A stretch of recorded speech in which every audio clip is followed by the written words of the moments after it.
buenos días, buenas tardes, buenas noches, dependiendo la hora que ustedes me vean. Vamos a empezar otra clase y esta vez lo mismo, de gramática española. Muy bien, vamos a preguntar aquí, a ver, de los que están presentes, ¿quién puede contestarme correctamente las siguientes preguntas?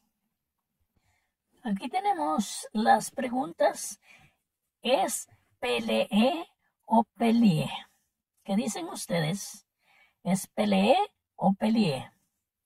¿Es volteé o volteé? ¿Es coloreé o coloreé? ¿Es saboreé o saboreé?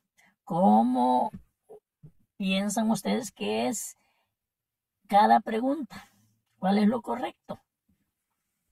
¿Verdad que estaba un poquito difícil contestar este tipo de preguntas? Pues para eso estamos estudiando gramática. Como les dije, les he dicho en las otras clases anteriores que la gramática es parte de la lingüística.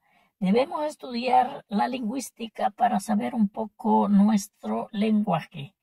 Pues para la satisfacción de todos ustedes, los presentes y los que me van a ver en el futuro, la columna de la derecha está mal dicha. La columna de la izquierda es la correcta. Ajá, pongan atención, porque en lo sucesivo ya van a poder ustedes y no van a cometer ese tipo de errores. Bueno, ya hemos entrado bastante o lo suficiente en nuestra gramática, por lo tanto es tiempo de ir introduciéndonos en los géneros literarios. Pues tenemos 3 tipos de géneros: narrativo, lírico y dramático. Vamos a estudiar el narrativo en esta clase. Vamos a dejar el lírico y el dramático para otra ocasión. Vamos a estudiar nada más el narrativo y dice que la intención de este género es relatar sucesos. Ajá. ¿Y por qué se caracteriza? Bueno, se caracteriza porque tiene un principio o inicio, tiene un nudo y tiene un desenlace. Se lo voy a explicar en lo sucesivo con ejemplos. Vamos a escribir algo y allí les voy a ir explicando. ¿Está formado por qué? Bueno, se forma por párrafos. Así está formada el género narrativo, en párrafos. ¿Y cuáles son los ejemplos que podemos ver? Bueno, tenemos los cuentos. Es un género narrativo, una prosa. Es narración. Una novela, una fábula o una leyenda, cualquier leyenda. Una fábula es un género narrativo. Bueno, vamos a escribir en la pizarra algunos párrafos, una narrativa, para así poder ir dilucidando parte por parte de esta narrativa, y ahí vamos a entender lo que es un género narrativo. Aquí tenemos el ejemplo de un cuento y dice así el cuento. Empieza: en un pueblo lejos de aquí encontré un grupo de jóvenes divirtiéndose con un hombre que me pareció demasiado ingenuo y muy humilde, y que después me di cuenta que vivía de hacer mandados y algunas limosnas que le daban en el pueblo. También pude darme cuenta que todos los fines de semana este grupo de jóvenes llamaba a este humilde hombre al bar donde ellos habitualmente departían, y le pedían escoger entre 2 monedas, una grande que valía 300 pesos y otra pequeña que valía 2.200 pesos. El humilde siempre escogía la más grande y menos valiosa, y que por supuesto motivaba las respectivas carcajadas del grupo. Aquí ya tenemos el principio de una narración. Esta va a ser un cuento. Entonces, podría ser una fábula, pero vamos a tener que distinguir entre fábula y cuento. Los dos son narraciones cortas, pero en la fábula, la mayor parte de veces los participantes o los protagonistas son animales, mientras que en un cuento siempre tienen que ser personas o animales. Pero en la fábula los animales hablan. En los cuentos muy pocas veces hablan.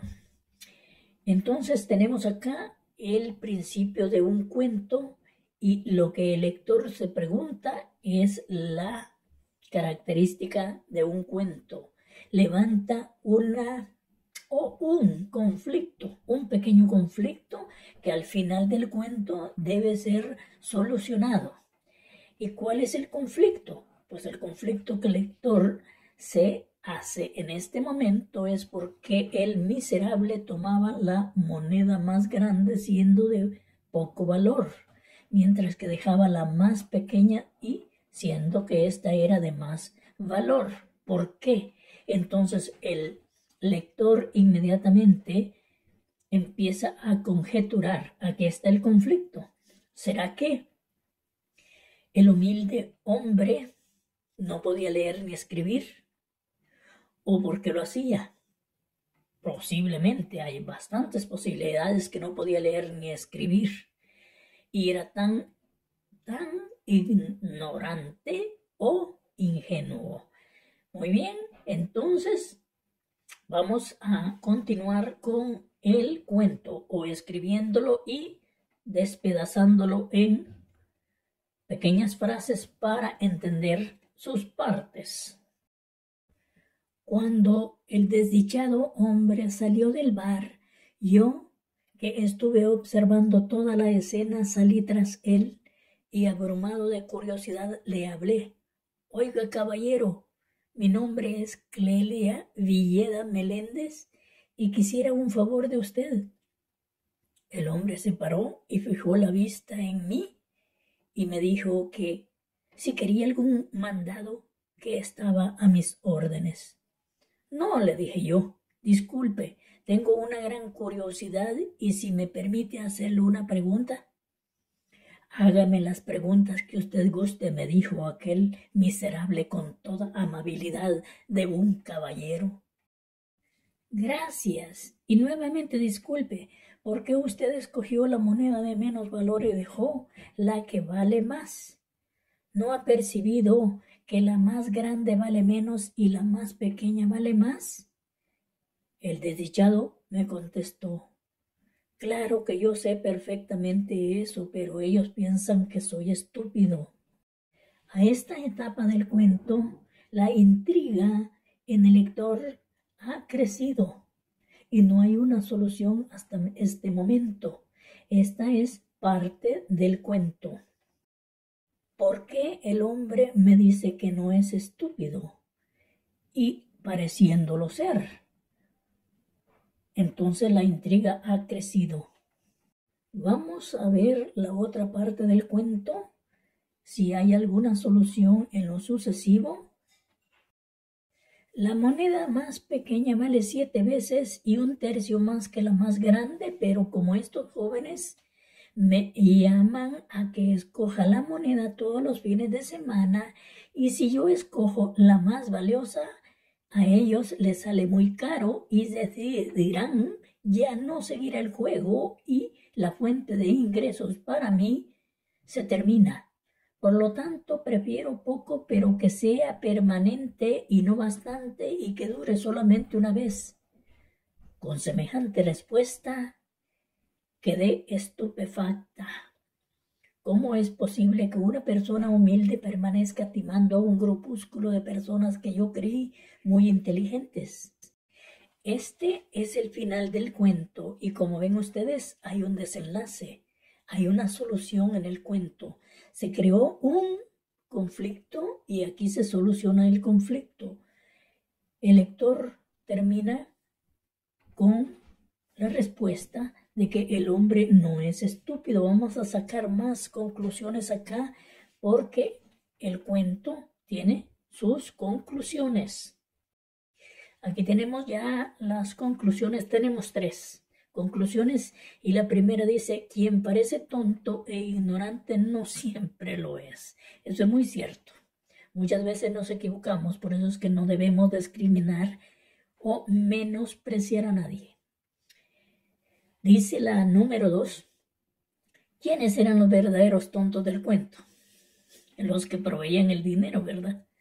Ellos creían ser inteligentes, por eso se reían, porque lo tenían por estúpido al humilde hombre. Ahora en la 3 tenemos que una ambición desmedida puede terminar con tu fuente de ingresos. Muy cierto. Así que el que mucho abarca, poco aprieta, dice la frase. Así dice la frase. Aquí tenemos otras 2 conclusiones, que es la tercera y la cuarta, y dice la 3, lo que importa no es lo que otros piensan de nosotros, sino lo que uno piensa de sí mismo. Cabal. Y la cuarta, que creo que es la más concluyente y la más poderosa, y dice así, el verdadero hombre inteligente es el que aparenta ser tonto y estúpido delante de un tonto que aparenta ser inteligente. ¿Verdad que es cierto? Bueno, el cuento ha terminado, pero quiero recalcar que el cuento es más corto que una novela. Y se parece a la novela porque es ficticio, y lo mismo la fábula, es ficticia también, con la diferencia que la fábula, los participantes o protagonistas son mayormente animales y hablan. En el cuento casi no se observa eso. Entonces otro detalle es que tiene un acontecimiento central, si ustedes se fijaron. El otro detalle del cuento es que la trama se desarrolla a partir de una situación inicial que se complica, pero que siempre tiene un desenlace, que la mayor parte de veces el desenlace es feliz. Esperemos o esperamos que hayamos aprendido un poco de literatura y después vamos a ver los demás géneros. Hemos trabajado en el género narrativo, nos falta el lírico y dramático. Así es que damos por concluida la clase y nos encontraremos pronto en otra clase.